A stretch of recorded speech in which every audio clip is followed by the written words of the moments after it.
Hi, I'm Clara. Welcome to this week's episode of Coffee with Clara Rose. And this week, I'm super excited to have brought a guest that is really important to all of us who are entrepreneurs and small business owners. Because as you know, as an entrepreneur or small business owner, you don't have an employer that helps you plan for your retirement. There's no 401k or profit sharing, some of those things. We are left to do it and figure it out on our own. So I thought a great place to start for us to think about the future in that way is to bring a professional to come and talk to us. So I want to introduce you to my new friend. We spoke together last month at a conference. Her name is Gierda Senat, and she is a financial advisor. And Gierda loves to help people to get control of their finances, plan for their future, and discover their FIN. Now, you may not know what that is. I didn't know what it was either, but she is here to talk to us today. So help me welcome Gierda to the show. Are you there, Gierda? Yes, I am. Good afternoon, everyone. Good afternoon. And thank you very much for allowing me to be on your show. I'm very grateful for it, that I can help people, that you give me the chance to do so. Thank you so much for agreeing to be on the show. So first of all, most of us have a vague idea of what a financial planner or financial advisor does. So tell us really, what do you do for people?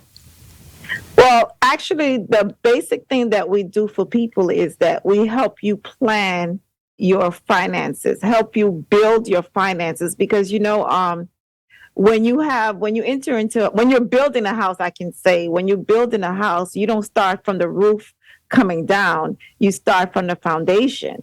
So we help people with planning on how their foundation of their house will be. Make sure that your family is secure just in case something was to happen to you prematurely.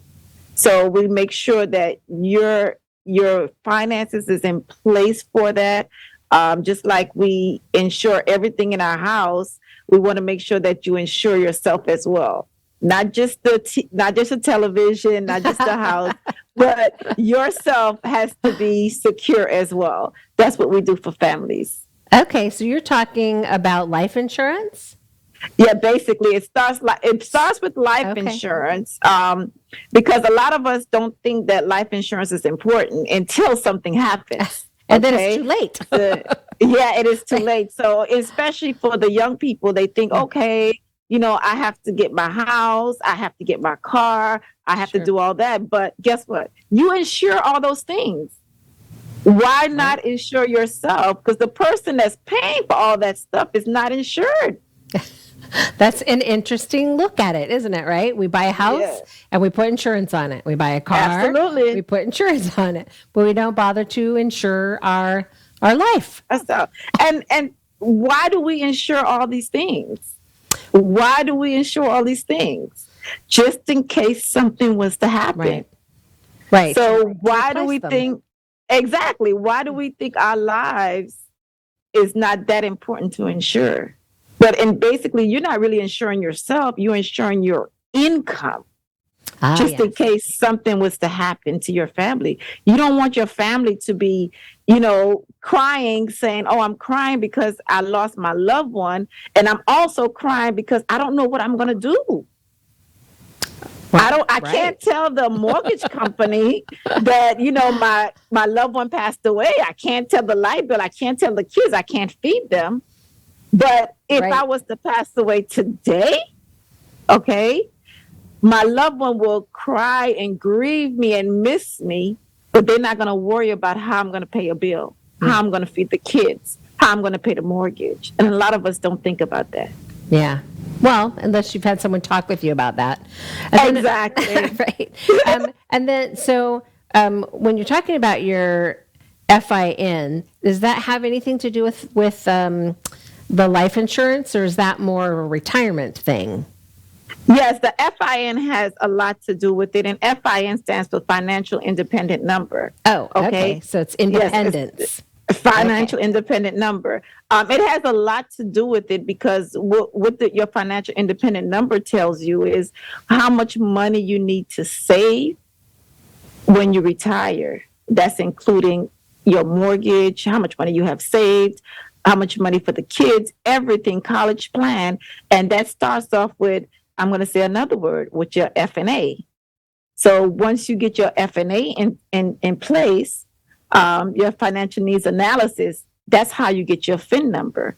Your financial need analysis breaks down everything that you're doing today. Okay? That's every single thing. Your whole life is put down on a chart. And it calculates whatever you're doing right now. And you have to update it every 5 years because things change. And it will tell you how much money you need to save. Because there's a saying that, save money today and money will save you tomorrow. Ah, that's clever. I'm sure people have heard that before. I've not heard that before, but I'm sure other people have. That's pretty clever. So save now so that money can save you later. So exactly. When you're talking about a financial needs analysis, is that like the starting point? Or when you sit down with somebody to talk finances, or do you want to start with, do you have life insurance? Almost seems like the needs would come first. Absolutely. You sit down with someone and you actually talk. We have a conversation about yourself, your finances, because the F&A comes first. Because your F&A will tell you how much money you need to save and how much life insurance you need. I can't just come and tell you, oh, you need so much of life insurance without doing an F&A for you. Because it's telling you now how much life insurance you need for you and your family, because it's breakdowns on how many people you have in your household, how much money you're spending.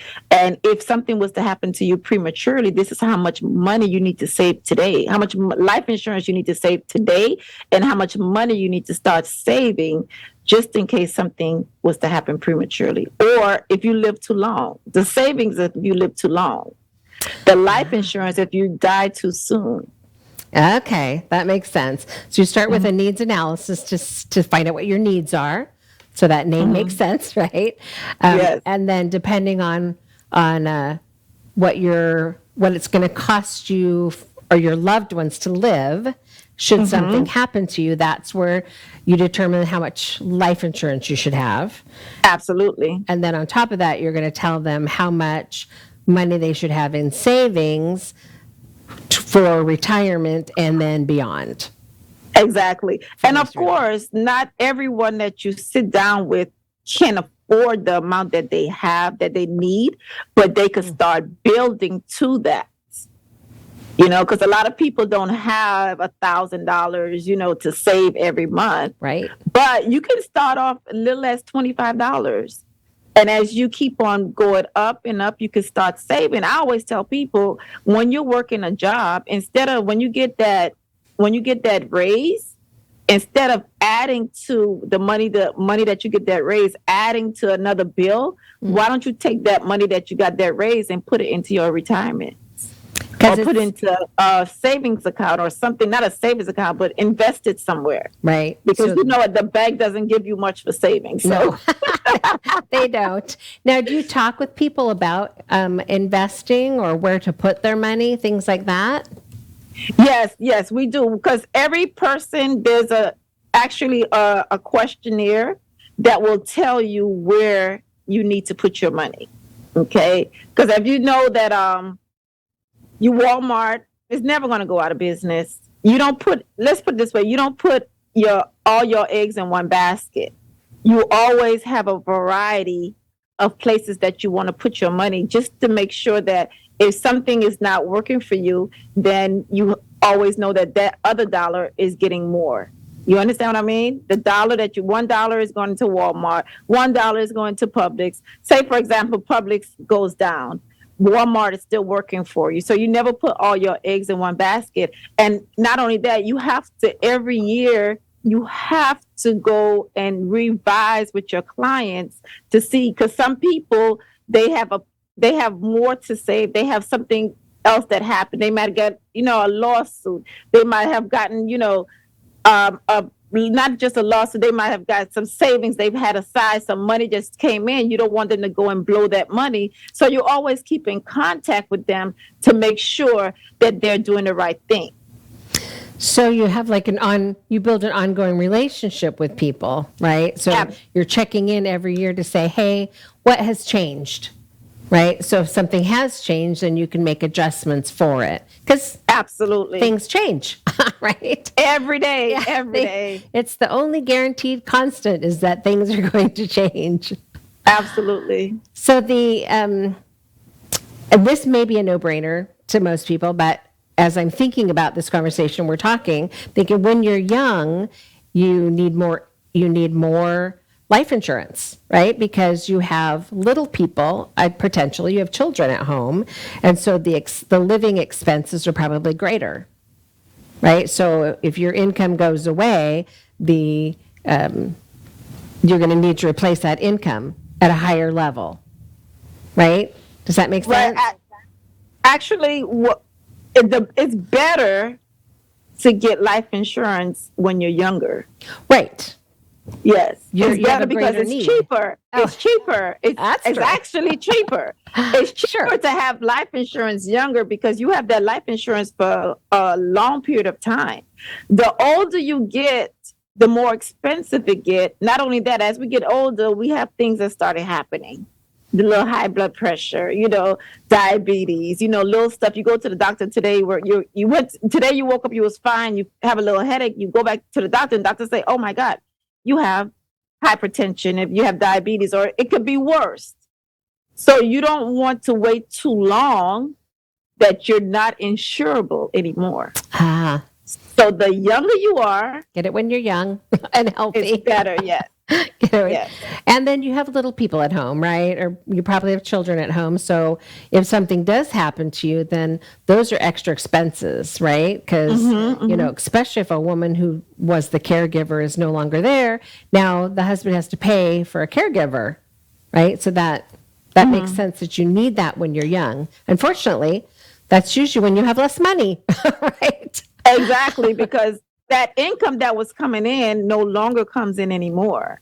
Right. But then again, every single one of us that's walking on the planet of this earth needs life insurance. Whether you have kids or not, you need life insurance because if something was to happen to you, if your parents are still alive, you're not going to leave that burden that they have to look for the 50, 60, $70,000 to bury you. You want to make sure that you have something in place, whether you have children or not.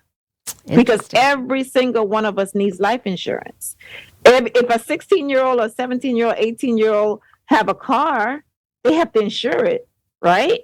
True. Even if it's the parents that's insuring it, it has to be insured. So we have to always make sure that every single one of us are insured, whether you have kids or you do not have kids. Now, what about later in life? I mean, we're mainly talking to entrepreneurs and people who don't have retirement coming from somewhere else, but life insurance isn't just for the entrepreneur. Life insurance is for everybody. But what about when you get older? Say you're in your 60s or in your 70s, do you still need to carry life insurance? Well, it depends. It all depends on that person. If you've been paying a life insurance policy since you were young until you're about 70, 80 years old, me personally, I would not cancel it. I will keep it going because then you have grandchildren. You want to leave something for your grandchildren. But if at that age you never had anything, right, you need to have a plan in place where investment comes in it. Okay, you need to sit down with somebody to see, hey, I've never done anything for myself. What can you do to help me so I can start saving something? Because right now, the government is not going to give you much. That's why you see most people when they eat at the age of 50, 60, 65, they're working at Walmart. They're welcoming because they didn't plan prior. They didn't have a roadmap for themselves. And that's why they say some people fail to plan. People don't plan to fail, but they fail to plan. Yep. Heard that one a lot for sure. And that it's not just about finances. That's like every aspect of your life for sure. But definitely in finances, you're going to feel it, that impact of that more. Absolutely. So who's your ideal client? What is the perfect, not that I mean, you've already said everyone needs life insurance, right? So anybody, you can help anybody. But who's your perfect client? If I could say, oh, here's a little cookie cutter, and I'm going to go find Gierda some clients, who would that be? Well, my ideal clients is husband, wife, and children. As I can say, we help everyone, but people that need us the most are people that have families depending on them. You have a husband, you have a wife, and you have children that's dependent on your income. Okay, so you focus mainly on helping clients who get their life insurance and get started in the younger phase of life. Yes. Okay, so what about someone like me who's my children are coming up on 40, which is hard to believe. My 38, 39, and 40 this year, as a matter of fact. Grandbabies are half grown. You know, we don't have huge high debt, but we have worked for ourselves forever, like years and years and years. So would I be a good client for you? Yes, of course.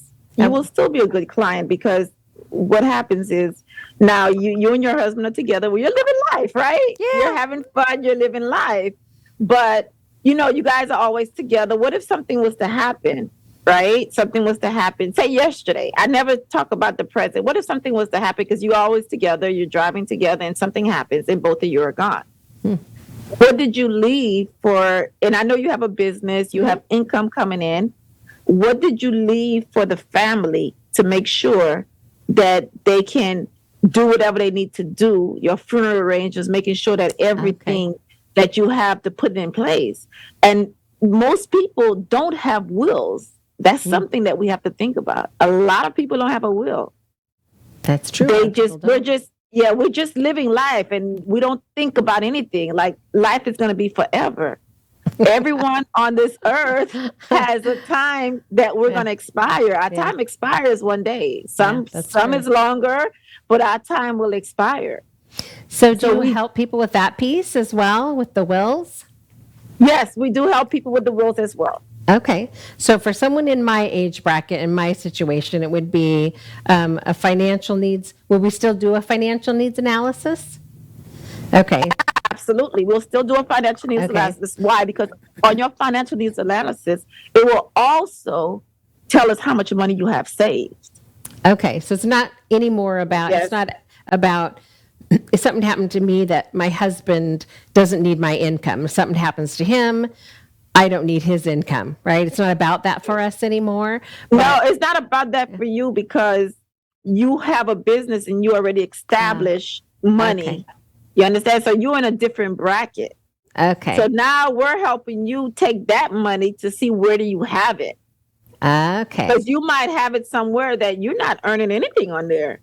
Okay. When you actually retire, you want to retire and you are living on your interest, not on the main money that you have there. You're living on your interest. That's what you need. Okay.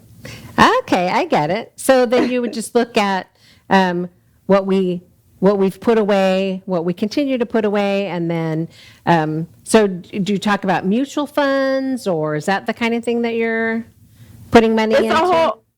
It's a whole list of everything. Some people do mutual funds, some people don't like it. So it's individual basis, because some people already come to you and they like, oh, I don't want to lose any money. So you got to put them in a different bracket. So it's all about when the person comes in, you sit down, you analyze, you have a conversation, and you'll know what you need for that client, what you would recommend for that client to do. Because some people are obviously more risk adverse, right? Right. You can say that again, yes. Right? Risk adverse. Yes, you can say that again, yes. I'm not necessarily one of those people, but I've known people who are like, oh, I can't step out and take a risk. Or we do in real estate investing, so we're and then we've been in business for ourselves forever, so we understand risk, and it's just a part of being an entrepreneur, I think. But I have known people who almost wouldn't cross the street, if there was a risk to it. I'm like, okay, but well, it sounds like you could help anybody, but somebody who's in a position who's younger, has a family at home, those would be great people to sit down and do a risk analysis with and talk about how to set themselves up for success for the long haul in their Absolutely. finances. Absolutely. Now, you're obviously not sitting in the studio with me, so I know you're not in the Tampa area, but where are you located? And does that matter? No, it doesn't matter where I'm located because we have the Zoom, just like I'm with you right now on the Zoom. Wherever I am, anybody can call me. I'm based in Orlando. I have offices in Orlando. I have an office in West Palm Beach. I have an office in Boston as well. My husband and I, should I say, I didn't say my husband. My husband and I, we have an office here in Orlando. We have an office in West Palm Beach, and we have an office in Miami area, and we also have an office in Boston. Okay, but so wherever people don't have to come to you, though. No, right? You don't have to come to me. We can talk on Zoom, and we can plan everything on Zoom because now Zoom. You could give them the mouse, they can sign, they can do whatever it is. That's true. It's a crazy new world that we live in. Absolutely, we can just do everything online, which is wonderful. Okay, so if somebody. We don't have a whole lot of time left, but I just want to make sure I get this part out. If somebody was interested in learning more about working with you, what's the best thing that they can do to reach out to you? They can also always call me. They can call me at 786-859-6410. Okay. And that is up on the screen so people can look at that as well. Then, of course, if you missed that, you can't find it and you need to, anybody out there can reach out to me, hello@clararose.com. I'm happy to share her information with you. Of course, you'll be able to watch this replay in the Facebook group if you'd like and capture it off the screen there. But I'd love to connect you with Gierda if you're interested in taking that step. Okay, so before we run out of time, I love to ask this question. What is the best advice, in under 5 minutes, best advice that you could give my viewers about their finances? The best advice I can give you is to take some time, sit down with your loved ones, sit down with your family, and see what you have on hand and what you need on hand. Because a lot of times we don't do that. Because like I said before, we keep on going and going, but take some time for yourself. You and your husband, even if you don't have a spouse, yourself, if you're single, sit down, take a notepad, take a pen, and write down everything that you have on hand today and what you want. So you're doing a roadmap for yourself and what you're missing. That's the best advice I could give someone today. And of course, I can help you in any matter it is. You write it down, what you want, where you want to be, and look at the last 5 years of your life. Okay. Are you in that same position doing the same thing and nothing has changed in your finances? If that answer is yes, then I can help you as well with that. Okay. So it's really just about planning well, right? Your roadmap. Roadmap to follow. And you know what I love about that is I actually preach that to my clients all the time, right? That's the entire reason that I created the brainstorm and blueprint for creating a book, right? Is because people would sit down to write a book and just sit at a blank screen and start typing, right? And who knows where sometimes chapters later, like they've typed in circles and they said the same thing repeatedly. And, because they didn't have a roadmap to follow, right? They didn't have a plan. And that's the exact same thing that you're talking about. Have a plan. Where am I now? Right? And that's the financial needs analysis, right? Where am I now? Where would I like to be? Right? Absolutely. Right? And how do I get there in a way that makes sense? And where exactly. I'm working on the book pieces, of course, because it needs to make sense. But you're talking about, finances. How much money do we need to make these things happen? And it's a brave new world out there. More and more people are putting on the entrepreneur hat, right? Or saying, I'm going to take control. I'm not going to work a 9 to 5, right? You see side hustles all over the internet. Do this side hustle until you've made enough money, you can do it full time. That's because people want more for their lives, right? They want financial independence. And what a better way to get it than to work with a professional to help you map out how to make that happen. Because I'm not the professional at that, right? You're the professional at that. That's why you hire a professional to help you do the things that you don't know how to do, to make a roadmap when you have no clue what you're doing, right? Yes, that's absolutely, because when we're driving, I can't just get in my car and say I'm driving from Atlanta to New York without having Google Maps. So why don't we have a map on our lives, a map on our finances, the next step that tells us from A to B to C, what are we going to be doing next? You know, a lot of us don't think of it that way, but that's the right way to think of your life, your success, your family, and where you want to be in the next 5 to 10 years. Yep. I totally agree with you. I think I could probably make it to New York from here without my GPS, but it would be the long way around. right? You might still, Yes, exactly. You might still make it, but you might not make it there as quickly or as cost effectively because you took a lot of wrong turns along the way, right? That's a great analogy. Exactly. You got lost. You got lost. You got to stop and ask a person a question. Hey, where I'm at, where should I go? Should I do left, right, east, west, south? You know, so with a roadmap, it tells you exactly where you need to go, where you need to turn, when you need to stop. Everything is there for you. Yeah. Perfect. Well, we are out of time, but Gierda, thank you so much for taking time out of what I know is a very busy schedule to join us. And I will have you on the show again someday down the road. But for now, we're out of time. Thank you so much for being here. Thank you for having me. Alrighty. I appreciate it. Bye-bye. All right, guys. See you next week.